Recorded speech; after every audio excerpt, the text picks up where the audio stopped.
Welcome, my fellow masters, or perhaps I should say welcome back to another event overview by yours truly. Though thinking about it, the last one I did was for the Grand Nero Fest, and that was July of last year. Yikes. Well, time to start back up and with the new Halloween event. This year it's entitled Halloween Rebellion of 108, a Dragon Girl's Water Margin. And could this be the Dragon Girl? Well, one thing's for sure, she's a new 4-star unit that will permanently join your Chaldea by playing through and completing the event's main quests.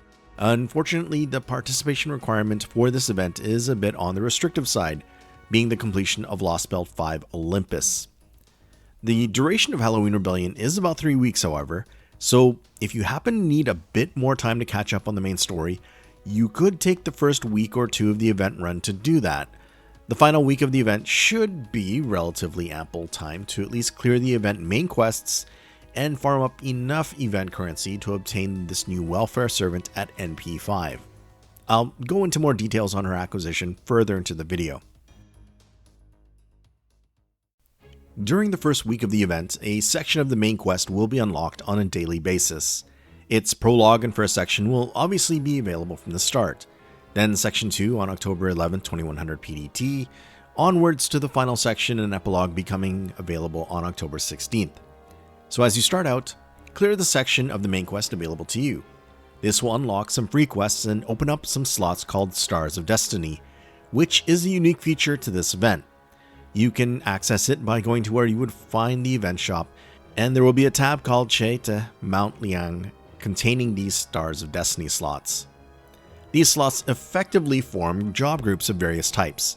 The main point of them is to accumulate progress for each group in order to gain a variety of rewards when the job progress reaches maximum. And of course, the jobs can be repeated to your heart's content. I'll go over these job groups and the rewards in more detail later in the video. Now, these Stars of Destiny slots need to have servants from your available roster assigned to them, though there will be guest servants pre-assigned as well, to help things along. Once you have some servants assigned to jobs, then to accumulate points to further job progress, go and clear the available free quests and or fundraising quests if there is one available. As various jobs naturally reach max progress, those fundraising quests I mentioned will unlock, and then clearing those will yield further rewards. Just a quick note on the default guest servants, they can be replaced, but only by the same servant in your roster, assuming you have them. So in summary, clear the main quest to unlock more and more job groups, assign servants to the available slots in those job groups, and then repeatedly clear free quests to gain points to advance the job progress. As jobs are completed, then fundraising quests will become available. Clear those fundraising quests for a bit more job progress. Then rinse and repeat. To assign your servants to their jobs, go to the Che to Mount Liang section of the event UI. There will be a button at the bottom of the section called Organize Mount Liang that will open up the appropriate job group selected. It's important to try and fill up as many of these available slots as possible, as the amount of point progression for each job group will increase accordingly. As mentioned earlier, fortunately there will be guest servants pre-assigned to give a bit of help to those with smaller servant rosters. Under-leveled servants can be used, though it is recommended to prioritize higher level servants on the specific jobs you wish to focus on. The higher level the servant, the more points that are gained. Every servant provides a base point gain of 1000. Added to that is the servant's level times 10. So a level 90 servant will provide a combined 1900 points. Of course, there are event CEs that provide further point bonus, which I'll cover in just a bit. For those that don't wish to spend too much time on assigning servants, conveniently, there is an option that will automate the process, and it will take into account the levels of your servants, prioritizing the higher level ones first.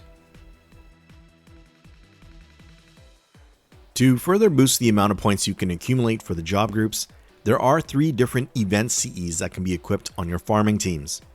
Each CE provides a percentage boost to a corresponding job attribute.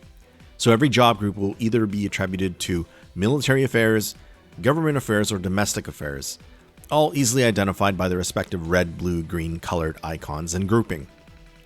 Taking a closer look at the CEs, First up, we have the 5-star Dancing on the Lotus Blossom, depicting a lovely looking Zanzang showing off her gracefulness with a multi-section staff. Equipping this CE will boost military affairs points by 10%, or if its max limit broken, 20%. The regular effects of this CE increases buster performance by 8% and critical damage by 15%, plus it ignores defense. The buster and crit damage increases change to 10 and 15% respectively for a max limit broken copy. Next is the 5-star Tiger Hunting Aesthetics, featuring a very action movie poster-esque illustration of Lan Ling and Chen Gong. This CE will provide a 10% bonus to government affairs points, 20% if max limit broken. Beyond the special event bonus, it will also give a 10% increase to arts and crit damage, plus a one-time drop of 15 crit stars. Those effects are upgraded to 15% arts and crit damage and 20 stars to start when MLB. Last up is the 5-star Flowing Pool of Wine, and of course at the mention of wine, it's Shuten Doji looking adorably stylish in a modern Chi Pao raising her cup in a toast.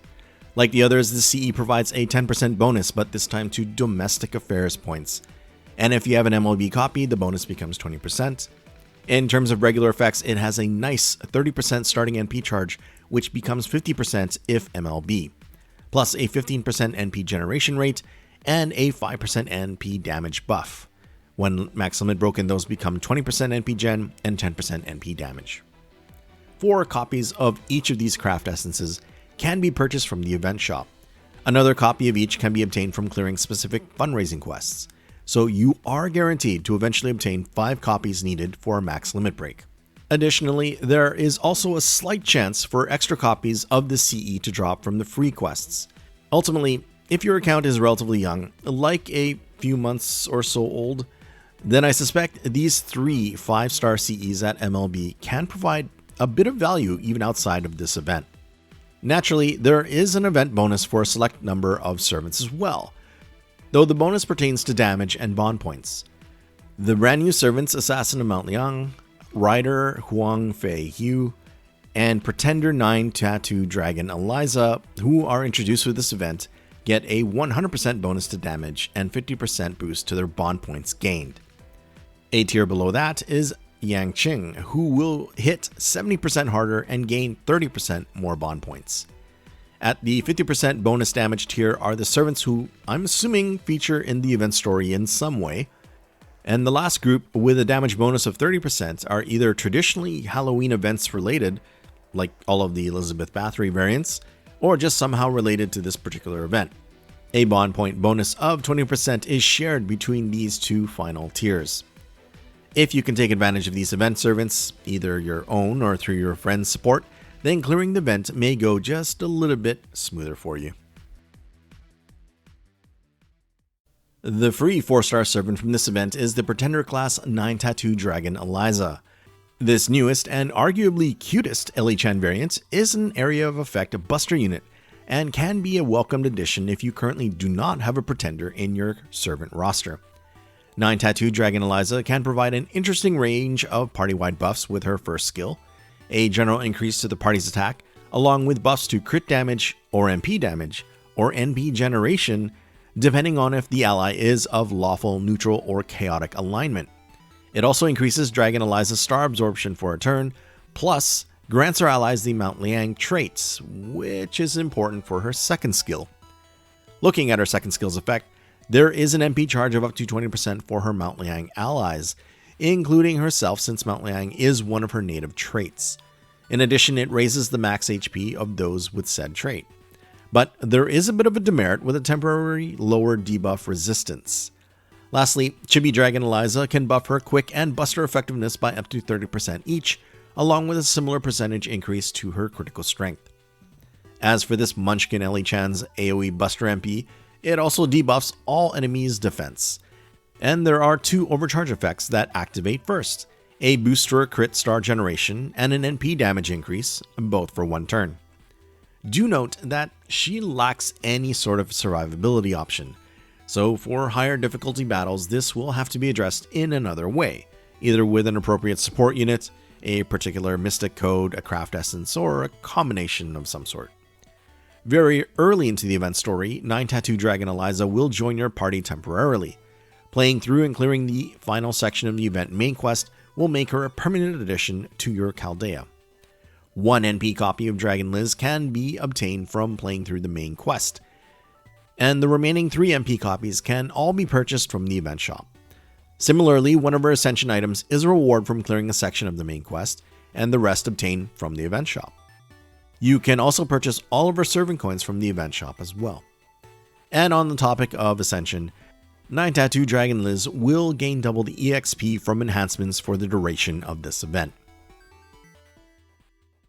Since the topic of the event shop was broached in order to buy 9 Tattoo Dragon Eliza's items, we're going to need event shop currency. For this event, there are Azure Dragon ornaments, White Tigers vases, and expensive scrolls. And as we have come to expect, these can be obtained from repeatedly clearing, i.e. farming, the event free quests. So to help make the farming for this event shop currency a little less tedious, there are of course the event gacha craft essences to provide a bonus to currency drops. These CEs can be obtained from rolling on the related event summoning banners. We have the Spare Idle Talk 5-star event gacha CE, and wow, you may Rens get. Anywho, this borderline NSFW CE will boost the drops of Azure Dragon ornaments by 1, +2 if max limit broken.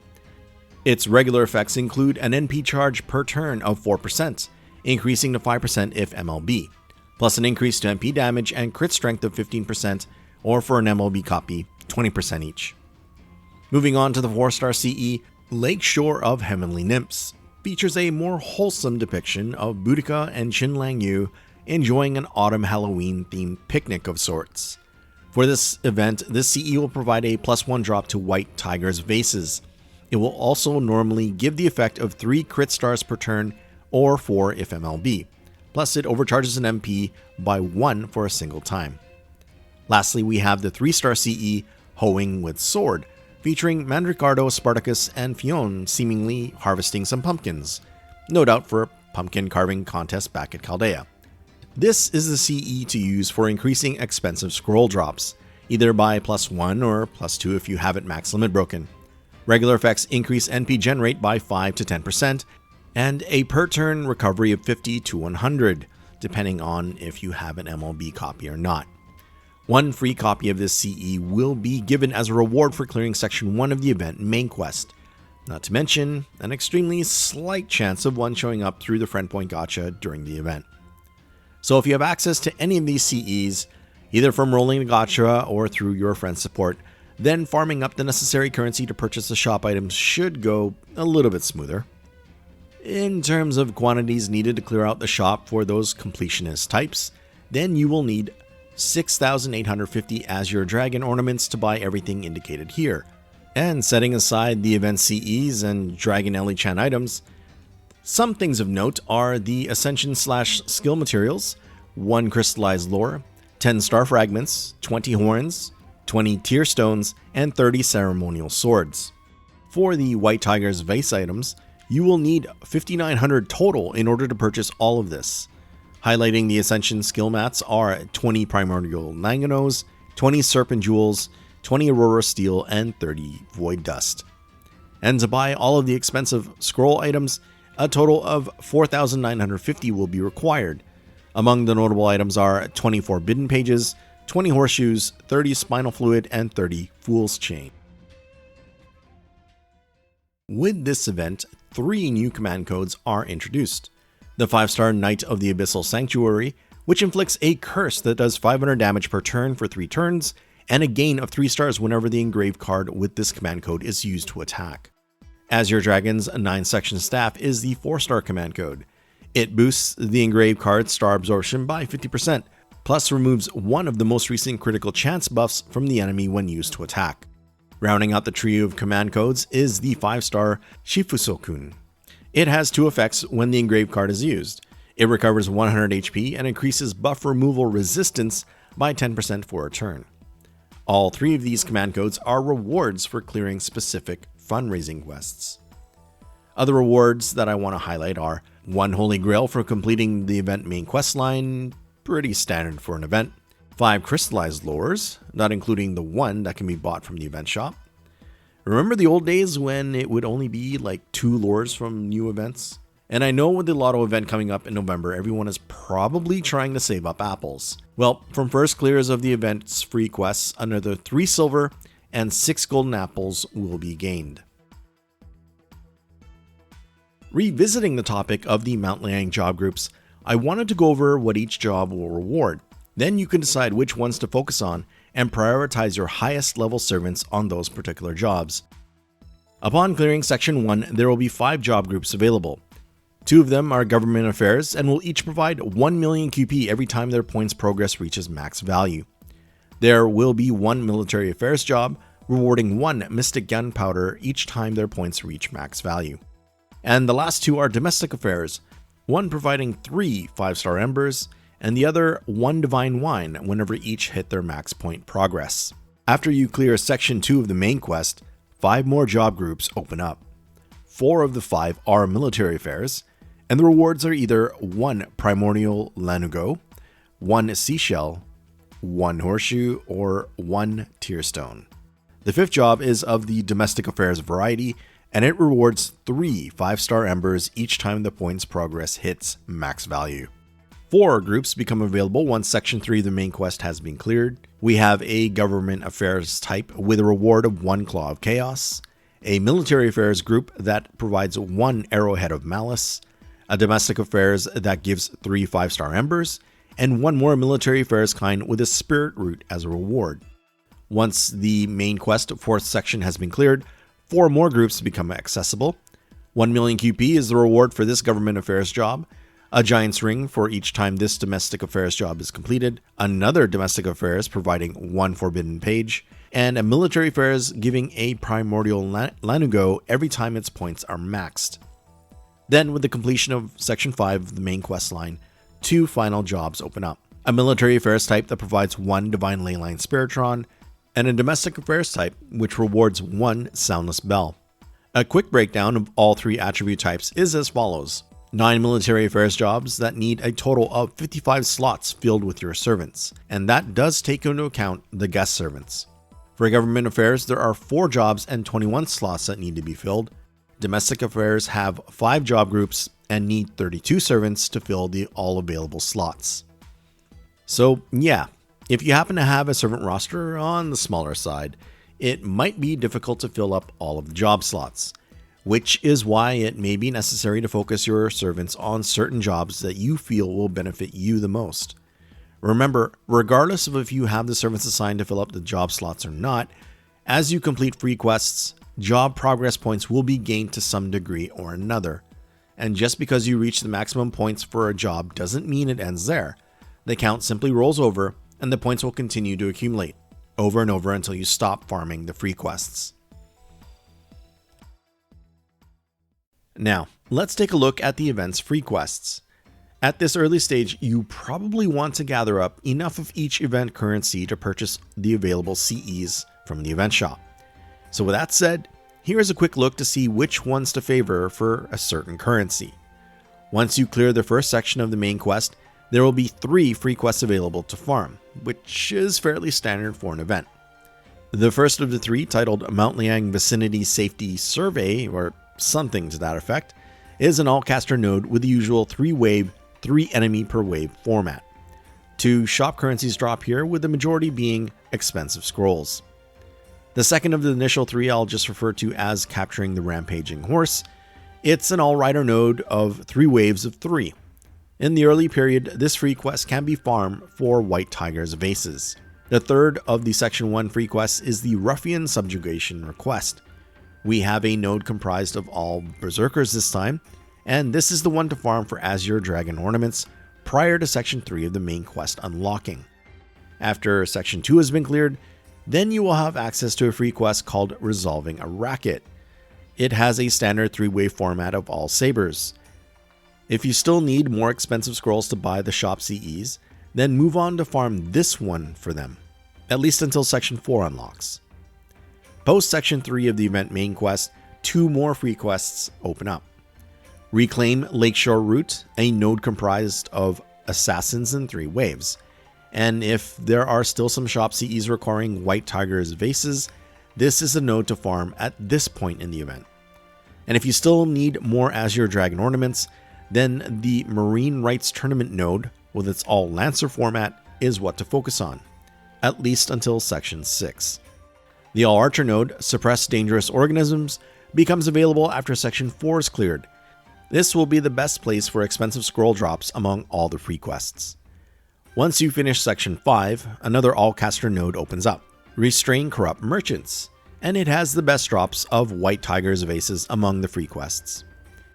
After you've cleared Section 6, the final quote-unquote normal free quest becomes available. It's a standard format All-Berserker node titled Demonic Cavern Survey Request, and it has the best drops for the Azure Dragon Ornament currency, averaging 44.2 drops per run. That assumes no CE bonus. Expensive scrolls also drop here with averages of 9.47 per run. Of note, this node also has relatively decent rates for 2 Ascension/skill materials. Flaming Oni Lantern plants have a 21.2% chance to drop. Ghost Lanterns is the other material and has a drop chance of 41.7%. Jumping back briefly to the expensive scroll drops from the Suppress Dangerous Organisms node and the White Tiger's vase drops from the Restrain Corrupt Merchants node, I would presume similar drop rates of their respective currencies to this Demonic Cavern node, give or take a difference of say 5-ish perhaps. At least that's what I've experienced in past events. But let's move on to the final 2 free quests that become accessible after the epilogue has been cleared. The 90+ Expose the Smugglers free quest has an irregular enemy format of all Rider class enemies. Wave 1 has 2 enemies at 65k plus HP. Wave 2 just a single 107,000 HP enemy. And Wave 3 has a full lineup, with one of the riders topping out at nearly 200k HP. All 3 shop currencies drop here at nearly the same rate.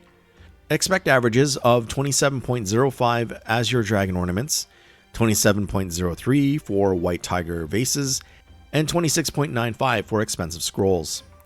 For Ascension materials, Foreign God Hearts have a 26% chance to drop compared to a regular story free quest of 12.7%. Night metals have a 53.3% drop chance compared to 39.9% at the best available story free quest, although efficiency for AP cost is still better at the regular story free quest. Then we have the 90++ node, Tai Chi Twins Simulation Battle. Wave 1 starts off with one 293k enemy saber. Wave 2 has a Lancer, Archer, and Saber with HP ranging from 116k to 127k HP. And Wave 3 has just one enemy Saber, but with a beefy 704,000 HP pool. Like the 90+ node, this one also has drops of all 3 shop currencies. And according to the past JP data I'm referencing, Azure Dragon ornaments should average 32.33 drops per run, White Tiger's vases a similar 32.38, and expensive scrolls a slightly more 32.48 drops per run. You can also expect to have the Ascension materials Star Fragments drop about 31% of the time, a better overall rate compared to farming the best regular story free quests, which is 13.6%. Ceremonial Swords of Twilight also drop here at a rate of 92.6% compared to 72.5% at the best available story free quest. And one will need 216 of these things to max out your newly acquired Assassin of Mount Liang skills. She and 9 Tattoo Dragon Eliza also both need star fragments to make this particular node quite convenient in the grand scheme of things. As one would expect with a new event comes summoning banners and new servants. The initial banner at the start of the event features the newest limited SSR assassin, Assassin of Mount Liang. I suppose we'll learn her true name during the event, which saves me from trying to pronounce it. Assassin of Mount Liang has the distinction of being the first SSR AoE quick assassin to be added to the English version of FGO. Something I was a little surprised about, but yeah, up to this point, all of the SSR AoE assassins have been mostly buster types, with Shuten Doji being the lone AoE arts unit. Well, for the time being anyways. To give those who may not be familiar with her a bit of a primer, let's look at her skills and NP. Her first skill is a pretty nice self-buff to her two primary cards of Quick and Buster.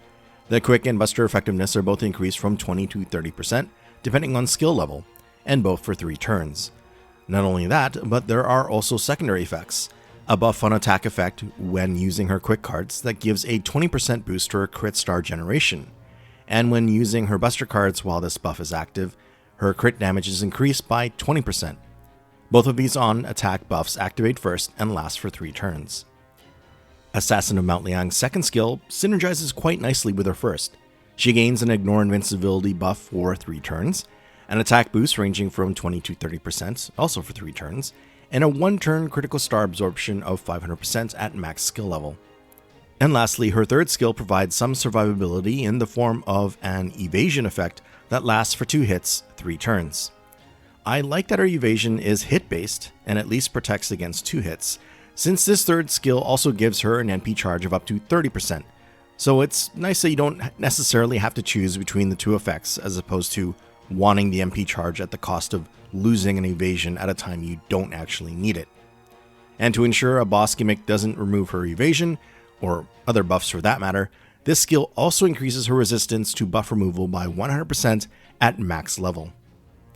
For Assassin of Mount Liang's Noble Phantasm, as mentioned, it is quick based and deals damage to all enemies, plus there is a 40% chance to stun them as well. She also has a niche against enemies with the evil alignment, dealing 150% more damage. And I would say that as far as special damage niches go, evil alignment is fairly broad and is something you will likely encounter rather often. Then for the overcharge effect of the MP, it is a 1-turn self-buff to her quick card effectiveness, ranging from 20 to 40% based on OC level.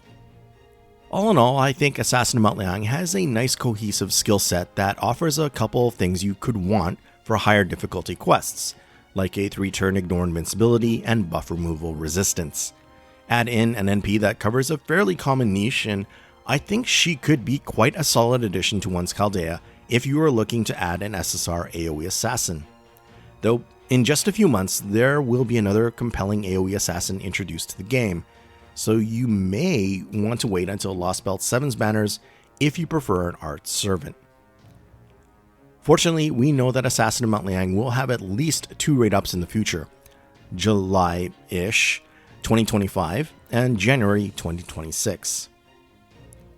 Joining the Assassin of Mount Liang is the permanent SR rider Huang Feihu, though please excuse my pronunciation of his name. He is a single target buster unit that can buff the party's arts and buster performance with his first skill.